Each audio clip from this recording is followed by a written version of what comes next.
రైతుకు పెట్టుబడి వ్యవసాయానికి ఇచ్చిన మొట్టమొదటి ప్రభుత్వం తెలంగాణ ప్రభుత్వం, మొట్టమొదటి నాయకుడు కేసీఆర్. అయితే 72,000 కోట్ల రూపాయలు రైతుల ఖాతాల్లో నేరుగా జమ చేయడానికి ప్రేరణ అయింది. అసలు ఆ పథకం ఎందుకు తేవాల్సి వచ్చింది అది చెప్పకపోతే, ఆనాటి పరిస్థితులు ఆకలింపు చేసుకోకపోతే, బ్యాక్గ్రౌండ్ అర్థం కాకపోతే, పథకం ఎందుకు ప్రారంభించాల్సి వచ్చిందో దాని నేపథ్యం తెలియకపోతే మనం ఏం మాట్లాడతాం అధ్యక్ష? ఇంకోటి నేను వారిని కోరుతా ఉన్నా అధ్యక్ష, నీతులు మాకే కాదు కదా చెప్పాలి. విప్ గారు మీరు మీ సభ్యులకు కూడా చెప్పాలి. మరి మేము వడ్లే కొనలేదట, మేము కొననేయలేదు, వ్యవసాయమే జరగలేదు, పద్ధతి కాదు. దయచేసి మీరు మీ సభ్యుల దిక్కు చూసుకొని వాళ్ళతో నేర్పించి ట్రైనింగ్ ఇచ్చిర్రు అధ్యక్ష 2 రోజులు. మరి వాళ్ళకి ట్రైనింగ్ చక్కగా ఇచ్చింటే బాగుండేది కదా అధ్యక్ష. అధ్యక్ష మేము ఒకటే అంటున్నాం అధ్యక్ష, ఆ రోజు రైతు కళ్ళల్లో ధైర్యం లేదు. ఉమ్మడి ఆంధ్రప్రదేశ్లో తెలంగాణ ప్రాంతంలో కళ్ళంలో ధాన్యం లేదు. చిన్న రైతు పెద్ద రైతు అన్న తేడా లేదు అధ్యక్ష. 30-40 ఎకరాలు ఉన్న రైతు కూడా తెలంగాణలో, నేను చెప్పేది వాస్తవం కాకపోతే రేవంత్ రెడ్డిని అడగండి, ఎందుకంటే ఆయన మహబూబ్ నగర్ జిల్లా వలసల జిల్లాగా పేరుపడ్డ జిల్లా. ప్రతి సంవత్సరం 14 లక్షల మంది వలసపోయే జిల్లా అధ్యక్ష. కేటీఆర్ గారు సభానాయకుడు రేవంత్ రెడ్డి అని ఏకవచనంతో మాట్లాడకండి అధ్యక్ష. సభానాయకుడు గౌరవం అనేది గౌరవం ఇవ్వండి. రైట్, గౌరవం అనేది అధ్యక్ష, గౌరవం అనేది ఇచ్చి పుచ్చుకోవాలి అధ్యక్ష. ఇస్తాం, మేము కూడా ఇస్తాం. ఇవ్వకపోతే కేసీఆర్ గారిని ఇష్టం వచ్చినట్టు మాట్లాడితే మేము కూడా అట్లే మాట్లాడాల్సి వస్తుంది అధ్యక్ష. దానికి మేమేం చేయలేం అధ్యక్ష. 20-30 నేనేం తిట్టలేదు కదా అధ్యక్ష, నేనేమన్నా అధ్యక్ష పేరు పెట్టి పిలిచిన గంతే కదా. అదే ఏకవచనంతో పిలవకండి మీరు చాలా అధ్యక్ష. ఓకే రైట్ అధ్యక్ష. మీకు చెప్పాల్సిన అధ్యక్ష 20-30 ఎకరాలు ఉన్న రైతులు కూడా పాలమూరు లాంటి జిల్లాలో 20-30-40 ఎకరాలున్న రైతులు కూడా హైదరాబాద్కి వచ్చి కూలీ చేసుకునే పరిస్థితి అధ్యక్ష. ఇది వాస్తవం. ఎందుకంటే నీళ్లు లేవు, కరెంటు లేదు. అట్లాంటి పరిస్థితుల్లో రైతులు కూలీలుగా మారి అడ్డా మీది కూలీలుగా ఇక్కడ హైదరాబాద్లో పనిచేసిన దుస్థితి. అందుకే మేము 20 ఎకరాలు 10 ఎకరాలు 12 ఎకరాలని కోతలు పెట్టలేదు అధ్యక్ష. తెలంగాణ ప్రాంతంలో నీళ్లు లేక ఎన్ని ఎకరాలున్నా రైతు కూలీగా మారిపోయిన దయనీయమైన పరిస్థితి ఉండే కాబట్టే మేము ఆలోచన చేసినాం అధ్యక్ష. మేము ఆనాడు మొట్టమొదటి ప్రాధాన్యతగా తెలంగాణ రాష్ట్రం ఏర్పడిన తర్వాత వ్యవసాయ రంగాన్ని తీసుకున్నాం. వ్యవసాయ రంగం, సాగునీటి రంగం. ఎందుకంటే నీళ్లు, నిధులు, నియామకాలను ఉద్యమ కాలంలో మేమే చెప్పినాం అధ్యక్ష. అందుకే నీటి విషయంలో ప్రతి నీటి బొట్టును వడిసి పట్టి గోదావరి గాని కృష్ణ గాని సాగునీటి అందించాలి, ఖచ్చితంగా రైతుల బీళ్లకు ఖచ్చితంగా నీళ్లు ఇవ్వాలని ఒక ఎజెండాతో పనిచేసినాం. ఆ పునర్నిర్మాణ కార్యక్రమం తీసుకున్నాం అధ్యక్ష. అందులో భాగంగానే అధ్యక్ష, రైతు చల్లగా ఉంటే పల్లె చల్లగా ఉంటుంది అధ్యక్ష. పల్లె కూడా అందరూ బాగుంటారు. ఎందుకంటే గ్రామీణ ఆర్థిక వ్యవస్థకు రైతు కేంద్ర బిందువు.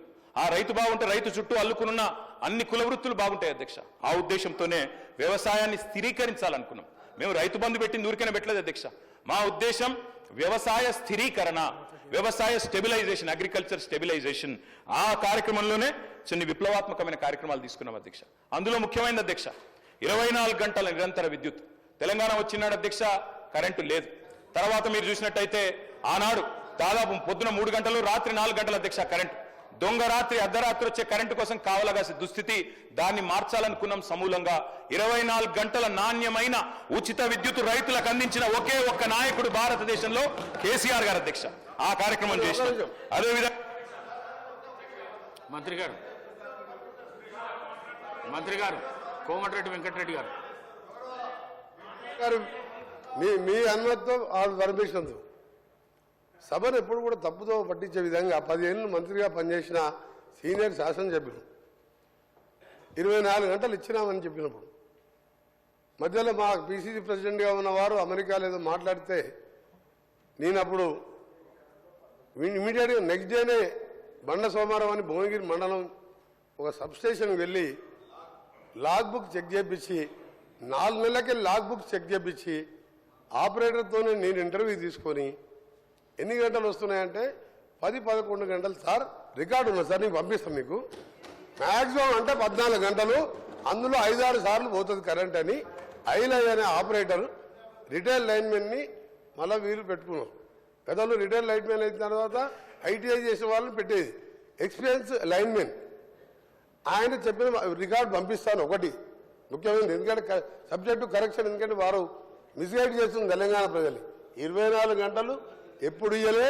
5 ఏళ్ళు ఎమ్మెల్యేగా ఉన్నా, 5 ఏళ్ళు ఎంపీగా ఉన్నా, 1000 గ్రామాలు తిరిగినా దాన్ని విత్డ్రా చేసుకోవాలి. వాళ్ళు 24 సాగునీటి అందించాలి, ఖచ్చితంగా రైతుల బీళ్లకు ఖచ్చితంగా నీళ్లు ఇవ్వాలని ఒక ఎజెండాతో పనిచేసినాం.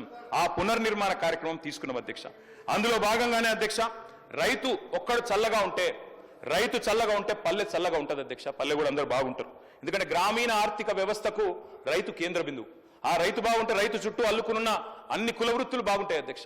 ఆ ఉద్దేశంతోనే వ్యవసాయాన్ని స్థిరీకరించాలనుకున్నాం. మేము రైతు బంధు పెట్టింది ఊరికనే పెట్టలేదు అధ్యక్ష. మా ఉద్దేశం వ్యవసాయ స్థిరీకరణ, వ్యవసాయ స్టెబిలైజేషన్, అగ్రికల్చర్ స్టెబిలైజేషన్.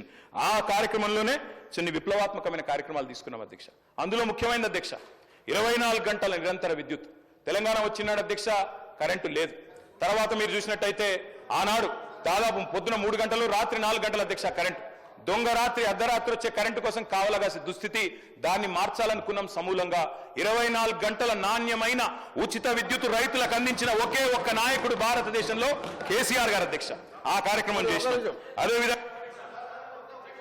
మంత్రి గారు కోమటిరెడ్డి వెంకటరెడ్డి గారు గారు మీ అనుమతితో పర్మిషన్తో సభను ఎప్పుడు కూడా తప్పుతో పట్టించే విధంగా 10 ఏళ్ళు మంత్రిగా పనిచేసిన సీనియర్ శాసనసభ్యులు 24 గంటలు ఇచ్చినామని చెప్పినప్పుడు మధ్యలో మా పిసిసి ప్రెసిడెంట్గా ఉన్నవారు అమెరికాలో ఏదో మాట్లాడితే నేను అప్పుడు ఇమీడియట్గా నెక్స్ట్ డేనే బండ సోమారం అని భువనగిరి మండలం ఒక సబ్స్టేషన్కి వెళ్ళి లాగ్ బుక్ చెక్ చేయించి 4 నెలలకే లాగ్ బుక్ చెక్ చేయించి ఆపరేటర్తోనే నేను ఇంటర్వ్యూ తీసుకొని ఎన్ని గంటలు వస్తున్నాయంటే 10-11 గంటలు సార్, రికార్డు ఉంది సార్, నేను పంపిస్తాను మీకు. మ్యాక్సిమం అంటే 14 గంటలు, అందులో 5-6 సార్లు పోతుంది కరెంట్ అని ఐలై అనే ఆపరేటర్ రిటైల్ లైన్మెన్ని మళ్ళీ వీళ్ళు పెట్టుకున్నాం. పెద్దలు రిటైల్ లైన్మెన్ అయిన తర్వాత ఐటీఐ చేసిన వాళ్ళని పెట్టేది ఎక్స్పీరియన్స్ లైన్మెన్. ఆయన చెప్పిన రికార్డు పంపిస్తాను. ఒకటి ముఖ్యమైనది, ఎందుకంటే సబ్జెక్టు కరెక్షన్, ఎందుకంటే వారు మిస్గైడ్ చేస్తుంది తెలంగాణ ప్రజలు. 24 గంటలు ఎప్పుడు ఇయ్యలే. 5 ఏళ్ళు ఎమ్మెల్యేగా ఉన్నా, 5 ఏళ్ళు ఎంపీగా ఉన్నా, 1000 గ్రామాలు తిరిగినా దాన్ని విత్డ్రా చేసుకోవాలి వాళ్ళు. 24 ఇంకొకటి ఇంక చివరిగా సార్ నేను ఎందుకు చెప్తున్నానంటే కరెంటు విషయంలో ఉచిత కరెంటు విషయంలో భారతదేశంలో ఆ హక్కు చెప్పే ధైర్యంగా ఆ పెటెంట్ ఎవరిదంటే కాంగ్రెస్ పార్టీ దాన్ని ముమ్మాటిగా చెప్తున్నా అధ్యక్షది. ఆ రోజు రాజశేఖర రెడ్డి గారు ప్రతిపక్ష నాయకునిగా మేనిఫెస్టోలో పెడతామంటే ముందుగా మా నాయకురాలు సోనియా గాంధీ గారు ఒప్పుకోలే. అది ఇంపాసిబుల్, రైతులకు ఇయ్యలేమంటే వారిని రాజశేఖర రెడ్డి గారు ఒప్పించి ఉచిత కరెంట్ అనే దాన్ని ప్రవేశపెట్టి ఆ రోజు 9 గంటలు ఇచ్చిన అధ్యక్ష. అప్పుడు వీరు మాట్లాడతారు అధ్యక్ష, నేను హరీష్ రావు గారు కానీ కేటీఆర్ గారు కానీ 50 ఏళ్ళు మీరే పాలించిందని. 50 ఏళ్ళు సమైక్య పాలనలో ఆంధ్రలో ముఖ్యమంత్రి ఉండి పొరపాటున మధ్యలో 2 సార్లు తెలంగాణ ముఖ్యమంత్రి అయితే సంఖ్యాబలంతో వాళ్ళని పదవి దింపితే మా నిధులు నీళ్లు నియామకాలు లేక అందరం ఆఖరి సొంత పార్టీ మీదనే పోరాటం చేసి తెలంగాణ తెచ్చుకున్నట్టుగా అధ్యక్ష. మాకు అదేం అవుతుందనే కదా, దాన్ని అన్యాయంగా దళితుని ముఖ్యమంత్రి చేస్తా, 3 ఎకరాలు ఇస్తా, నీ బిడ్డలు అనుకుంటా మోసం చేసి 10 ఏళ్ళు పాలిస్తేవి. ఇవాళ మేము 10 ఏళ్ళ కర్మ మీది. 50 ఏళ్లలో నాగార్జున సాగర్ కానీ, శ్రీశైలం కానీ, శ్రీశైలం ప్రాజెక్టు కానీ, సాగర్ కానీ, శ్రీరామ్ సాగర్ కానీ, వరద కాలువలు కానీ ఇవన్నీ పూర్తి చేసింది మేము ఆ 50 ఏళ్ళ. అయినా ఆంధ్రులు మాకు సరి అయిన నిధులు ఇస్తలేరు, మా ఉద్యోగాలు తీసుకుపోతున్నది కొట్లాడి తెచ్చుకుని తెలంగాణలో మోసంతో అధికారంలోకి వచ్చి 10 ఏళ్లలో 40 కుటుంబాలు బాగుపడ్డాయి అధ్యక్ష. వీళ్ళు అంటున్నారు కరెంట్ ఇచ్చినావు, నీళ్ళు ఇచ్చినావు అని. ఏమి ఇయ్యలే అధ్యక్ష, ఏమి ఇయ్యలే. ఇవాళ 100 ఏళ్ళు వెనకకి తీసుకుపోయి కళ్ళకి నీళ్లు పెట్టుకుని ఊళ్ళల్లో పోతే మనం పైసా జమ చేసి 25 లక్షల మందికి 2 లక్షల లెక్క. నువ్వు లక్షిస్తాను హరీష్ రావు గారు కూర్చో, లక్షిస్తాను. 6 ముక్కలు చేసావు. 6 ముక్కలు చేస్తే బ్యాంకు వాళ్ళు వడ్డీకి ఇరిగమైంది. 1,50,000 కోట్లు అప్పు తీసుకొస్తే మేడిగడ్డ అన్నారం సుందిలో కడితే పెదిరే శ్రీరామ్ అని వాళ్ళు ఇచ్చిండు. రేపో మాపో అవి కూడా కూలిపోతాయని చెప్పిండు. ఏం చేశాను? కూలిపోయే ప్రాజెక్టు కట్టావు, మొత్తం మోసం చేసినావు, మీ కుటుంబాలు బాగుపడ్డాయి. పోదాంపా తెలంగాణకి ఏమిటికి వస్తుందో 50,000 కోట్లు. 50,000 కోట్లు అధ్యక్ష, 50,000 కోట్లు మిషన్ భగీరథ ఇంటిని నీళ్ళు ఇవ్వకపోతే ఓట్లు అడగలను పోదాంపా సిరిసిల్ల ఊరికి పోదాం సిరిసిల్ల గారి సిద్దిపేట గారి ఒక ఊరికి పోదాం నల్లా ఇప్పుదాం నీళ్ళు వచ్చినాయంటే మళ్ళసారి మీరు ఓట్లు అడగాం మళ్ళసారి మీరు ఓట్లు అడగాం ఒక్క దగ్గర లేదబ్బా 50,000 కోట్లు తినేసిండు మిషన్ భగీరథ మీద 50,000 కోట్లు తినేసిండు తినుడు తప్ప అన్ని తిని ఇవాళ సంవత్సరంలో లేదు దారుణ ఉంటే నేషనల్ క్రైమ్ రికార్డ్ అధ్యక్ష ఒక నిమిషం చివరిగా లాస్ట్ పాయింట్ గౌరవ సభ్యులు కేటీఆర్ గారికి నేను చెప్తున్నా హరీష్ రావు గారికి నేను సమాధానం చెప్తలేను వారికి మాట్లాడే హక్కు లేదు ఆయన డిప్యూటీ లీడర్ కాదు ఆయన సిఆర్పి సెక్రటరీ కాదు ఒక ఎమ్మెల్యే ఆయన చెప్తలేను ప్రశ్న సబ్జెక్ట్ మాట్లాడుతున్న కేటీఆర్ గారికి నేను సమాధానం చెప్తున్నా నేను ఒకటే చెప్తున్నా క్రైమ్ రికార్డు చేయండి ఆత్మహత్యలు 2013 వరకు ఎందుకుంటే 2024 ఈ రోజు మా ఒక సంవత్సర కాలంలో తగ్గినాయా లేదా నేషనల్ క్రైమ్ రికార్డు తెప్పిద్దాం ఎందుకు అబద్ధాలు చెప్తారు దగ్గర సవర్ ఎందుకు తప్పు పట్టిస్తారు ప్రజలను ఎందుకు తప్పు పట్టిస్తారు దయచేసి వాస్తవాలు రైతు భరోసా మీద మేము మా మంత్రి గారు చెప్పేది మా ముఖ్యమంత్రి గారు చెప్పేది రిప్లై వినండి ఆ తర్వాత మీరు షాక్ అయి మీరు మీ లీడర్ వస్తలేరు ఎల్ఓపి గారు వస్తలేరు వచ్చే సెషన్కి వెళ్ళి మీరు ఎవరు కూడా ఆ సభకు రారు